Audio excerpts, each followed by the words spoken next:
and welcome to another edition of our Teaching and Learning podcast. So my name is Sadie Garner and I'm Head of Teaching and Learning at Itching College. And I'm James Bedwell, Teacher of PE and Teaching and Learning Coach here at the college as well. Today's podcast sort of focuses on, again, Rosenshines principles, looking at the second principle of instruction, where we're looking at presenting new material using small steps. So big focus on introducing that information almost via the process of chunking. So that's going to be primary focus for today. And I guess the context really useful to begin with, which is highlighted within the book in terms of dealing, or our working memory is limited in its capacity. And therefore, if we're presenting too much information all at one time or too much throughout a lesson, then our students are probably going to experience cognitive overload. So crossover to cognitive load theory in here as well. So ultimately, we're looking at a few ideas in terms of maximising the learning, because if we do experience that cognitive load, then we're in a position where students' learning is going to slow down or it's going to stop altogether. So a few ideas for us to look at. Sadie, over to you. Yeah, so the kind of main thing that comes through, isn't it, is that we have to remove completely irrelevant information. So irrelevant information on our slides or in our resources. So trying to withdraw anything that can be distracting or is unnecessary. So if you're seeing a whole page of text and it really can be, 2 or 3 lines, that's really going to help with reducing cognitive load. And we were kind of discussing as well, having really clear objectives is really, really important. So I don't know if anyone did this in primary school as well, but we had to write the objectives out but having really clear objectives. So students have to know what these 3 terms mean. Then they have to be able to explain this, in my case, sociologist, and they have to be able to do the evaluation. So, for example, I teach Marxist theory. Marxist theory is very, very complex. Ironically, uses a lot of really difficult concepts. So the first thing they would do is do a mix and match on 4 terms. What does capitalism mean? What does bourgeoisie? What does superstructure, infrastructure? They would do that mix and match and they haven't seen those terms before. Then we would go through the answers. Then I would check they all understood those terms. For example, on whiteboards, flash quiz, right, stand up, what's capitalism, what's bourgeoisie, what's superstructure, what's infrastructure. After I've checked those clear concepts and objectives, I would then move into, so I've done the chunk, which is the terms, I've checked, then I'm going to re-deliver and do theory, so I'm going to explain Marxist theory, and I'm going to check them when I'm using the term. So Marx argued capitalism, right, remind me what capitalism is on the board. Argued this, and then I'm going to give them lots and lots and lots of examples. So I'm going to show them little clips of A Bug's Life, I'm going to show them little clips of B-Movie, and then I'm going to ask them to explain that theory back to me, which will check the concepts have been understood and the theory.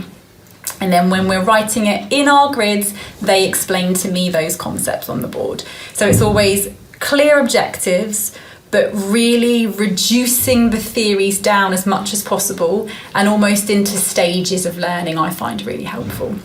So in there, you're sort of summarising this idea of sort of chunk and then check. Mm-hmm. I guess a way of looking at it within the book, they sort of talk about this idea of present new information, but then practice straight away. So present and practice, which I think is really useful, because I think sometimes as teachers we can be guilty of, right, we've got to get through all of this content and we might go through 3, 4, 5, 6 slides before we then practice using those terms, applying those terms, whether it's questioning, whether it's brain dumps, whiteboard activities, any of those sorts of activities, and actually the students haven't fully understood.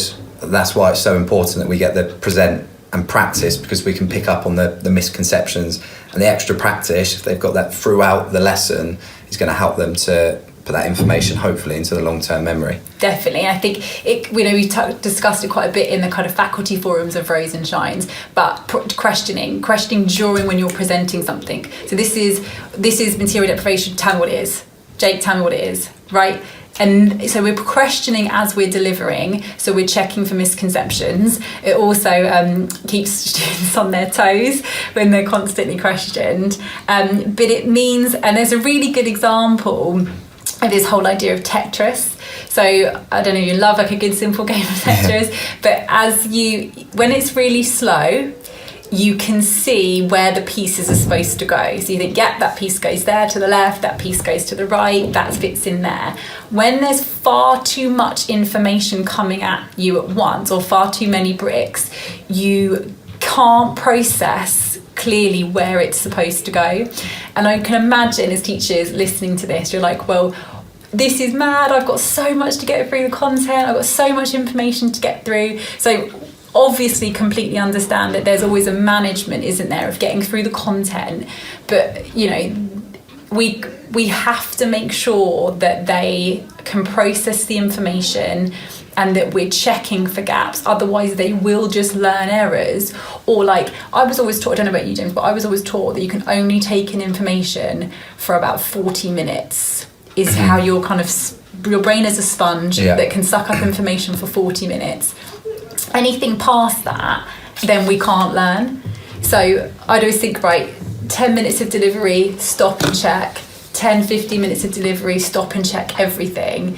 But it's just really interesting to really try and reduce it down and constantly be checking that they get it.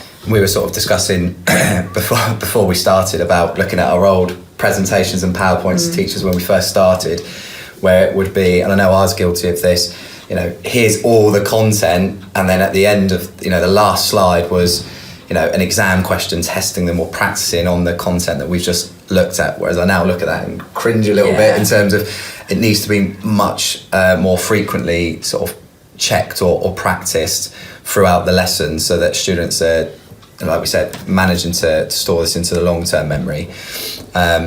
And at times it's as simple as, like you're saying, about cold calling. The question is, we go through the lesson.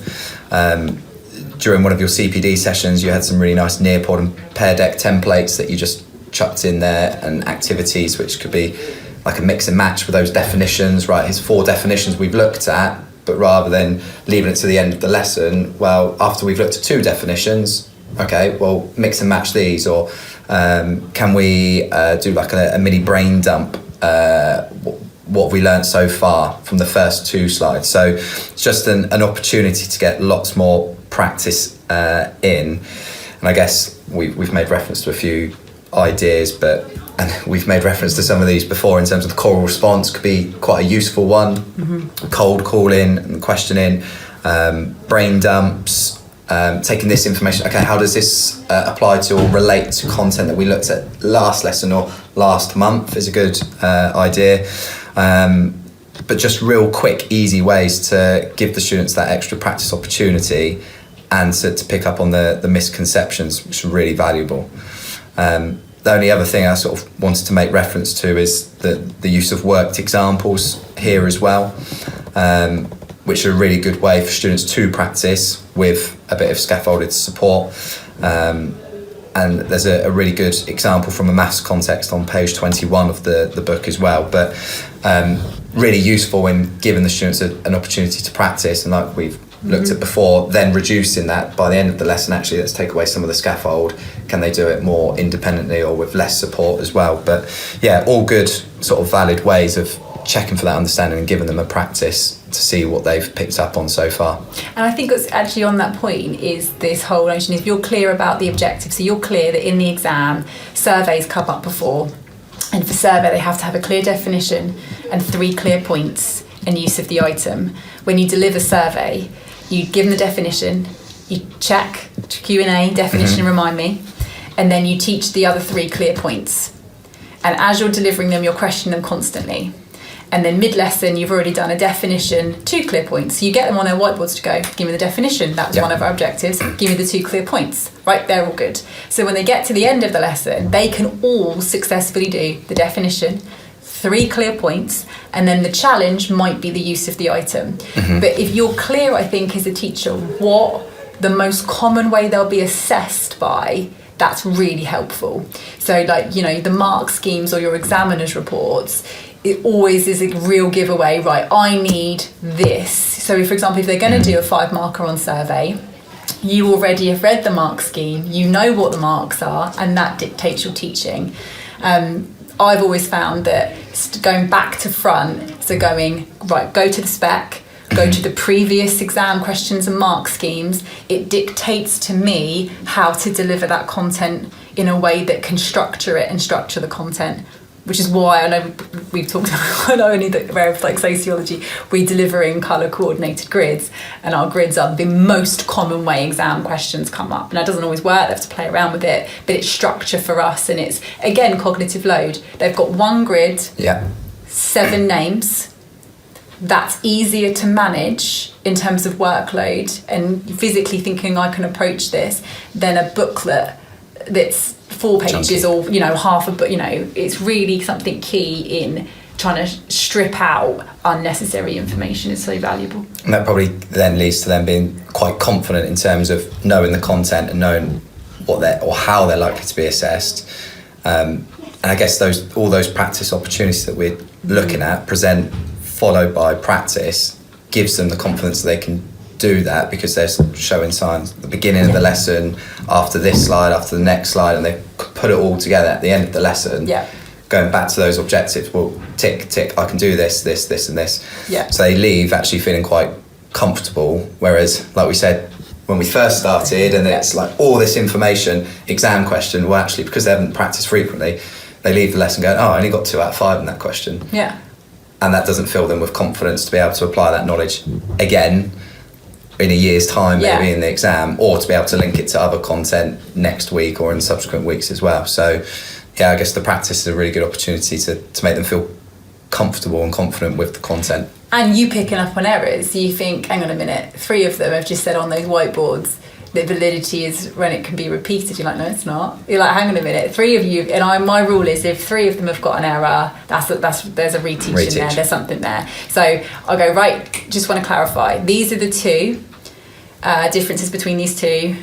Remind me, tell me again, and I'll Q&A the ones that maybe you've got errors. Obviously do it gently with lots of files and things. But like, you really do find those ways of checking. And I think we've made this reference before. I genuinely don't know how I taught before I made sure whiteboards were always on the desk constantly, like retrieval grids at the start, and things like your retrieval grids and your guided practice, just a 4, 5 minute, 7 minute brain dump, are really workload manageable for teachers. It's no more prep, but you can see learning, you can see errors, and you can correct them. So if you've never tried one, really do give it really low maintenance, and one of those ones where you're thinking, actually I've done maybe presented too much information, or actually let's practice, and you haven't got anything formally in place maybe on your presentation. Okay, let's pause there, onto your whiteboards, let's go 2 minutes so far. What can you remember from those last two slides? Give me the definitions, give me the theorists, give me within A-level PE, give me a suitable sporting example that suits with that as well. So definitely. It's even when you need a moment where you're like, I didn't think we'd get to that video before break. Right, 5 minutes, silent, whiteboards, brain dump. It's a really good, I always think like they should be constantly busy. So, they brain dump whilst I hand out their red books before they're going to do something. They're always busy and learning. Just another practice opportunity. Yeah, absolutely. Just embedding, they're there, we leave whiteboards on desks now, but it just means that there's no wasted time, and you get a breather as a teacher to just make sure it's got good pace and streamlined. It's the way to do it, I reckon. Perfect. Thank you so much for your listening. And if you need anything at all, let us know.